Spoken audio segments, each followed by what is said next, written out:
Oke guys, welcome back to Daily Charting with Toshi, di mana kita akan daily chart your favorite cryptocurrencies. Oke, selamat tahun baru. Nggak kerasa sudah tahun 2023 dan ini adalah DCWT pertama kita di tahun ini. Sorry buat lo yang nunggu tadi jam 1 ada acara ya, otomatis tahun baru pasti ada acara, jadi kita geser DCWT-nya ke malam ya.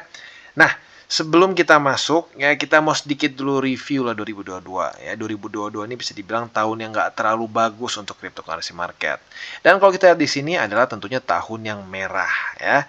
Nah, tetapi seperti yang kita tahu ya, memang 2022 ini cukup penuh dengan permasalahan ekonomi makro maupun spesifik untuk dunia cryptocurrency ya. Seperti yang kita tahu 2022 di awal ya, The Fed masih cenderung bersikeras bahwa mereka tidak perlu meningkatkan interest rate secara tinggi. Tapi pada faktanya ujung-ujungnya kita tahu sekarang peningkatan sudah berapa kali ya? Kayaknya udah 4 atau 5 kali, gue lupa. Sering banget ya. Dan selain dari itu kita tahu juga untuk cryptocurrency market spesifiknya dapat permasalahan yang cukup serius seperti Luna ya, lalu juga kena permasalahan seperti FTX, Voyager dan lain-lain ya. Jadi bisa dibilang tahun yang cukup berdarah-darah. Nah, pertanyaannya apakah tahun depan akan merah lagi atau tidak ya? Nah, ini statistiknya selama dari 2011 sampai sekarang ya, which is itu panjangnya dari BTC di charting ya, tidak pernah BTC selama 2 tahun berturut-turut merah. Jadi, secara statistik ya, kalau kita lihat di sini harusnya tahun ini akan menjadi tahun yang hijau ya, tapi nggak tahu, balik lagi ini baru statistik selama berarti 2011 sampai sekarang ya, belum sampai puluhan tahun. Jadi lagi-lagi ya, mungkin saja bisa terjadi pertama kali. Tapi intinya sampai sekarang ya, setiap satu candle baru ya itu tidak, ya kesannya gini lah, dari tahun ke tahun nggak pernah berturut-turut 2 candle merah ya. Jadi ini mungkin harapan buat kita di tahun ini. Jadi buat lu yang sudah akumulasi ya, mungkin nanti bisa sudah mulai tenang di akhir tahun 2023 lah ya, kemungkinan besar dalam profit. Nah, selain dari itu juga kita bisa lihat dalam 24 jam terakhir terjadi koreksi sebesar 0,16%. Untuk sekarang di total market cap di 794 miliar US dollars. Bisa dibilang lack in volume karena memang sedang liburan ya, orang nggak fokus trading. Untuk Bitcoin kita bisa lihat dia terkoreksi sebesar 0,1%-an di angka 16.500, Ethereum di 0, sama di 0,10 ya. Dan juga untuk BNB dia terkoreksi sebesar 0,74%, XRP terkoreksi sebesar 1,66%, Dogecoin terkoreksi sebesar 0,68%, Cardano terkoreksi sebesar 0,69%, dan Polygon Matic terkoreksi sebesar 0,82%. Nah, untuk ekonomi kalender karena lagi-lagi masih vibe liburan, jadi kita bisa lihat di sini ya, cenderung nggak ada yang terlalu penting, hanya dari Korea saja. Untuk besok kita lihat sama-sama masih banyaknya libur, paling ada dari China data, Euro ada juga, tapi dari US nggak ada. Jadi bisa dibilang untuk hari ini dan besok tidak ada yang terlalu penting ya. Jadi kita mungkin lebih bisa fokus ke TA. Nah, tapi sebelum kita masuk ke TA, gimana nih ya, ada beberapa yang nanya, Bang, ini gimana nih? Katanya ada beberapa yang ngasih chart ini. Bener nggak sih Bang, ini peluang untuk bisa naik ya? Kalau secara teknikal kita bisa lihat di sini sepertinya RSI nih ya. Gua nggak tahu spesifiknya apa, tapi kayaknya RSI. Bisa dibilang RSI BTC sedang dalam keadaan yang sangat-sangat rendah. Dan banyak yang cukup setuju juga ini adalah daerah-daerah yang cukup bagus untuk kita akumulasi. Lagi-lagi, gue cukup setuju secara yes, terbukti bahwa beberapa kali saat RSI Bitcoin sampai serendah ini, ya bisa dibilang itu sedang masa-masa yang sangat oversold. Ya, jadi secara sejarahnya cukup bagus untuk akumulasi. Nah, tetapi ya, kita nggak bisa juga tutup mata terhadap fundamental. Seringkali yang menjadi kritik terbesar dari analisa seperti ini adalah tidak ada konteks fundamentalnya. Jadi menurut gue, bisa nggak naik? Bisa. Tapi dengan satu syarat. Dengan syarat yaitu the Fed mulai pivot dari kebijakannya yang hawkish menjadi dovish. Kalau itu terjadi, sangat-sangat mungkin bisa masuk ke bulan. Ya. Jadi kurang lebih seperti itu. Dan selanjutnya ya, kita akan masuk ke chartingnya. Untuk Bitcoin seperti yang kita bisa lihat di sini ya, Bitcoin kita pindahin dulu ke daily. Untuk Bitcoin kita bisa lihat bahwa kemarin terjadi lagi koreksi tipis ya, koreksi tipis dan nyaris terjadi retest kedua ya, tapi sayangnya enggak. Jadi buat lu yang nunggu posisi long, sayangnya masih belum dapat. Karena retest 1 terjadi pada tanggal 30, tanggal 31 kemarin enggak terjadi. Berarti posisi long tidak terbentuk ya setupnya.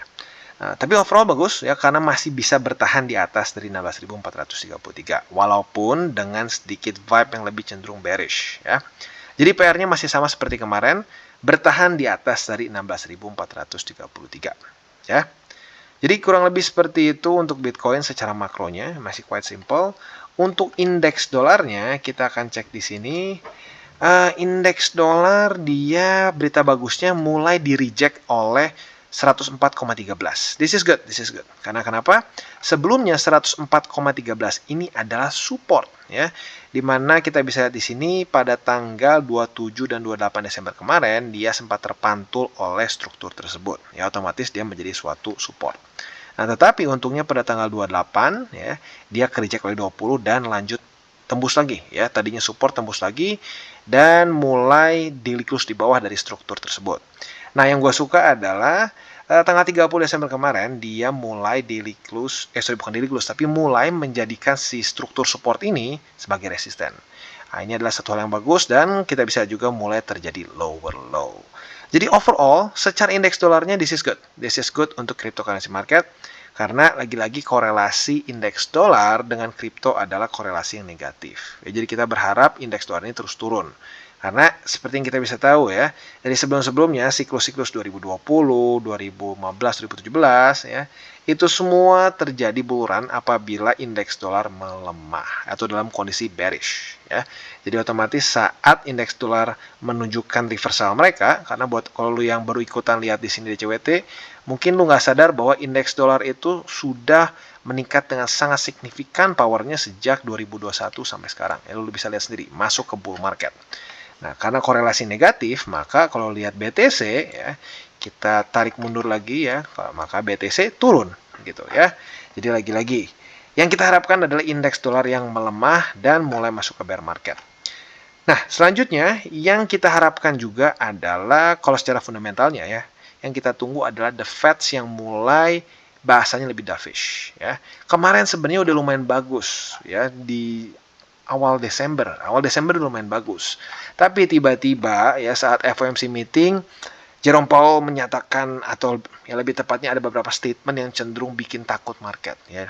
Dia bilang market harus siap-siap akan berdarah-darah dan akhirnya ya kita bisa lihat sendiri ya berdarah-darah.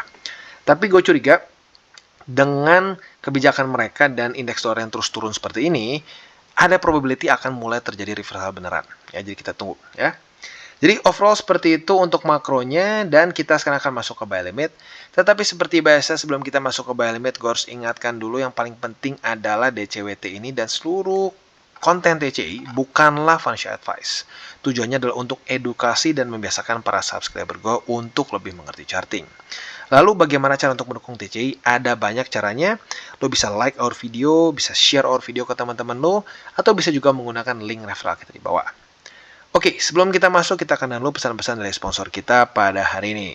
Oke, today's video is brought to you by Bybit. Di mana kita bisa lihat di sini, Bybit sedang ada kompetisi trading derivatif tahun baru. Dan kita bisa memenangkan total hadiah mencapai 100.000 USDT, yaitu 1,5 miliar rupiah. Ya, luar biasa. Nah, kalau kita di sini, total event ini berlangsung dari tanggal 16 Desember sampai tanggal 9 Januari. Lebih tepatnya untuk pendaftaran dari tanggal 16 Desember sampai 5 Januari dan periode perdagangan dari tanggal 23 Desember sampai 9 Januari. Jadi buat lo yang tertarik masih ada waktu ya. Nah, kalau kita lihat sekarang ya, total hadiahnya di 4.000, nanti bisa mencapai 50.000 dan sekarang sudah ada 561 peserta yang bergabung dan ada 30 perkiraan pemenang ya. Nah, jadi bagaimana cara untuk bisa mendaftarkan diri kalian? Yang pertama, klik tombol daftar sekarang untuk mendaftarkan diri ke kampanye ini.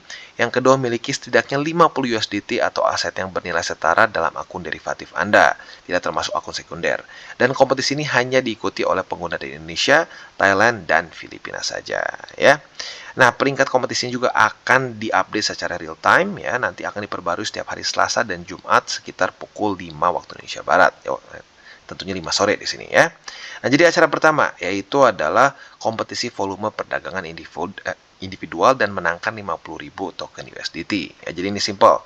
Semakin besar volume yang kalian generate, semakin besar juga ada 50.000 USDT yang kalian bisa dapatkan ya. Bagannya seperti ini. Nah, acara kedua kita bisa di sini ada airdrop sebesar 3.000 USDT yang kalian bisa ikuti.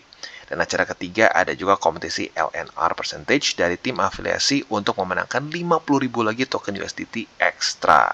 Seperti ini bagannya. Jadi buat lo yang tertarik, monggo silahkan bisa ikuti. Dan sebelum kalian join ya, gua sarankan lu baca semua syarat dan ketentuan. Apabila sudah setuju dan nyaman dengan semua syarat dan ketentuannya, monggo ikutan dari promo Bybit ini. Oke, nah sekarang kita akan masuk dulu ke buy limit untuk Bitcoin. Dan seperti yang kita bisa lihat di sini, sayangnya kemarin tidak terjadi retest kedua alias tidak terjadi konfirmasi ke daerah 16.433. Otomatis untuk setup posisi long kita masih belum kena ya, tapi nggak apa-apa, boleh dipertahankan pending ordernya ya. Siapa tahu pada hari ini akan kena retest keduanya ya. Nah, untuk target posisi long ini masih sama seperti kemarin. Target TP-nya yang pertama di MA50 yang sekarang ada di 16.775. Ini adalah target TP posisi long yang cenderung sedikit lebih konservatif karena ya kita bisa lihat nggak sangat signifikan perbedaannya dengan yang agresif. Yang agresif kalian bisa pertimbangkan target TP-nya di 16.908 ya. Jadi kurang lebih seperti itu untuk posisi longnya. Untuk posisi shortnya otomatis tinggal kita balik saja logikanya. Apabila terjadi rejection di salah satu resisten, boleh di MA50, boleh juga di 16.900. Yang penting terjadi konfirmasi.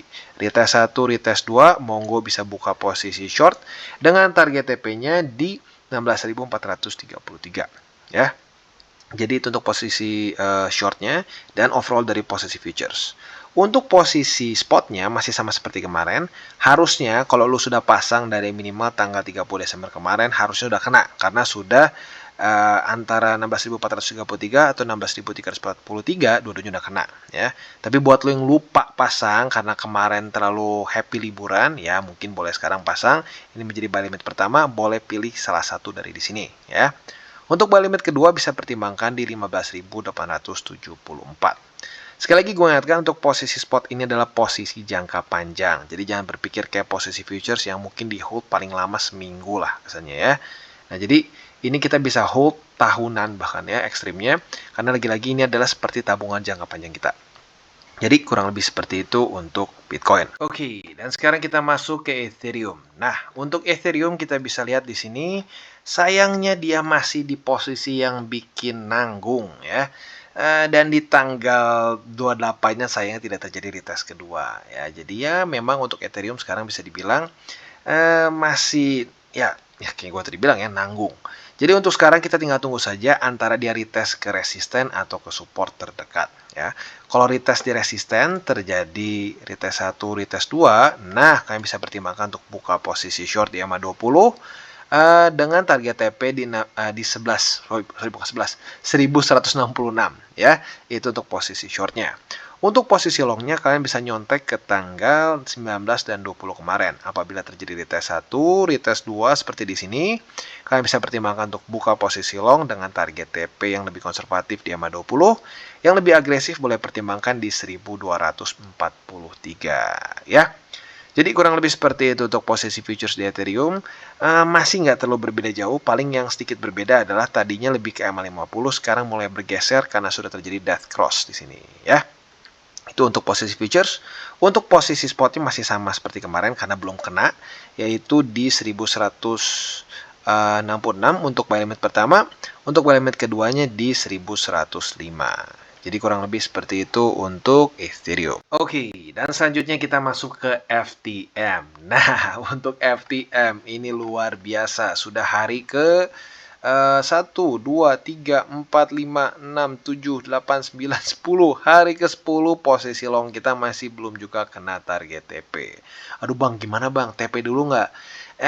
Ya gue balikin lagi ke lu. Kalau lu udah ngerasa udah kelamaan megang posisinya, gue sangat maklum kalau lu mau tutup dulu posisinya ya. Tapi buat lu yang ngerasa bahwa aduh bang nggak apa-apa lah nanggung ya, udah 10 hari nih udah kita jadi sedikit attach sama posisi kita, ya nggak apa-apa sih karena belum terjadi juga daily close yang signifikan di bawah dari struktur.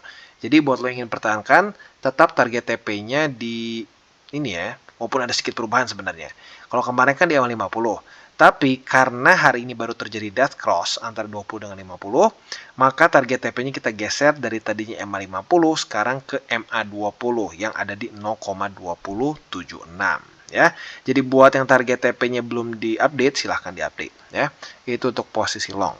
Untuk posisi shortnya tinggal kita lihat apakah akan keburu untuk terjadi retest 1, retest 2 di sini. Kalau terjadi konfirmasi di MA20 atau 50, monggo kalian bisa buka posisi short dengan target TP di 0,1983 ya.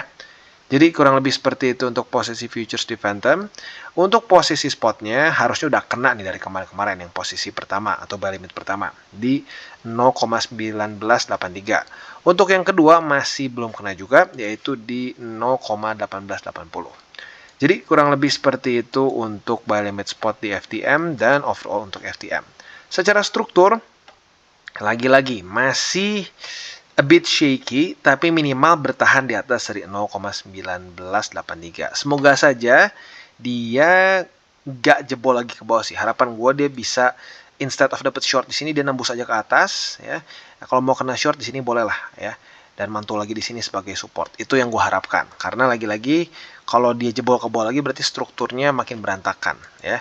Oke, dan sekarang kita geser ke Matic. Untuk Matic kita bisa lihat terjadi retest pertama di struktur awalnya support ya, awalnya support di sini.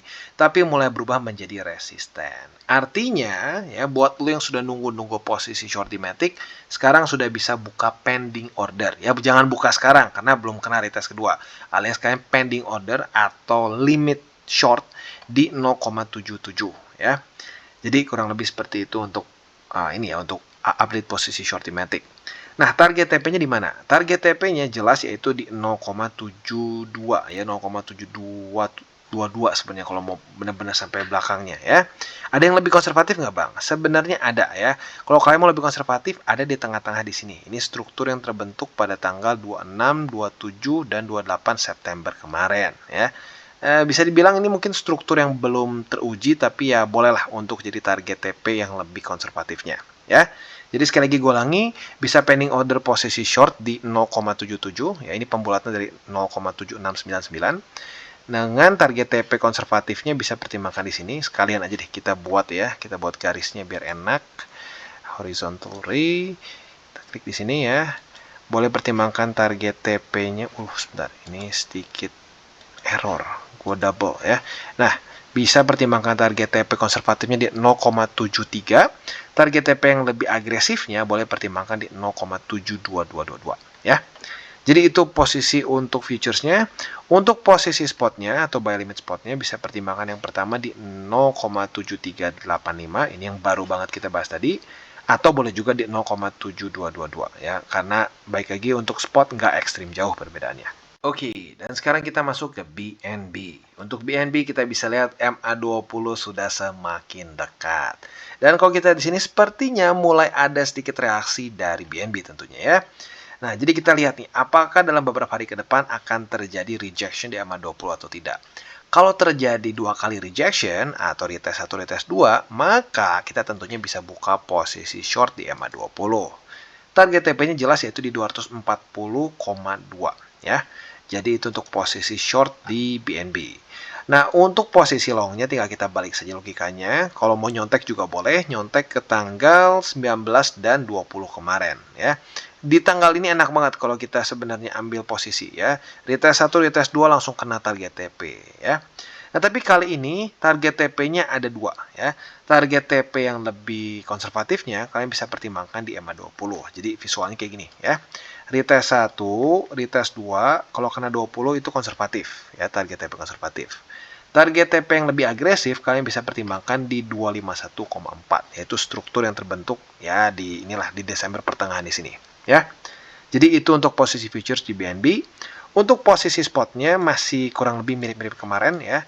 Buy limit pertama di 240,2 dan buy limit keduanya di 230,8. Jadi itu overall untuk BNB dan juga sekalian penutup dari DCWT kita pada hari ini ya. Coba kalian komen di bawah gimana menurut kalian soal ini ya, statistik yang sudah terbentuk dari 2011 ini. Jadi BTC sampai sekarang belum pernah berturut-turut selama 2 tahun merah ya. Jadi in theory harusnya kalau dilihat dari sejarah yang minimal dari 2011 sampai sekarang, ini harusnya akan menjadi tahun yang hijau. Kalian setuju atau enggak ya? Kalau setuju silahkan komen di bawah, kalau nggak setuju juga silahkan komen di bawah. Tapi coba kasih alasannya biar lebih menarik ya. Dan juga jangan lupa ya, jangan sampai kalian over leverage dalam trading atau investasi apapun juga ya. Dan yang kedua, dan arguably mungkin lebih penting lagi adalah jangan pakai uang panas ya. Karena kalau udah pakai uang panas, mau lu ngerti TA, ngerti fundamental, seperti ada setannya. Ada setannya ujung-ujungnya kena cut loss lagi, kena liquid lagi ya. Jadi ingat dua itu harusnya bisa aman. Oke guys, jadi itu adalah akhir dari segmen DCWT kita pada hari ini. Dan jangan lupa bagi kalian yang merasakan manfaat dari segmen ini, jangan lupa untuk share ke teman-teman kalian. Dan apabila lu pengen mensupport channel kita, ya TCI, jangan lupa untuk menggunakan link referral kita di bawah. Nggak wajib ya, tetapi apabila lu menggunakan link referral kita di bawah, ada macam-macam ya, dari Bybit, Huobi, Maxi, toko kripto, dan banyak lagi ya. Ya, walaupun nggak wajib, tapi kalau menggunakan link referral kita, lu secara langsung membantu perkembangan dari TCI. Dan satu lagi, jangan lupa juga untuk join Telegram group kita, di mana kita bisa ngobrol-ngobrol santai mengenai dunia cryptocurrency secara dua arah. So, jangan lupa untuk like, subscribe, klik the bell icon, and see you on the next video.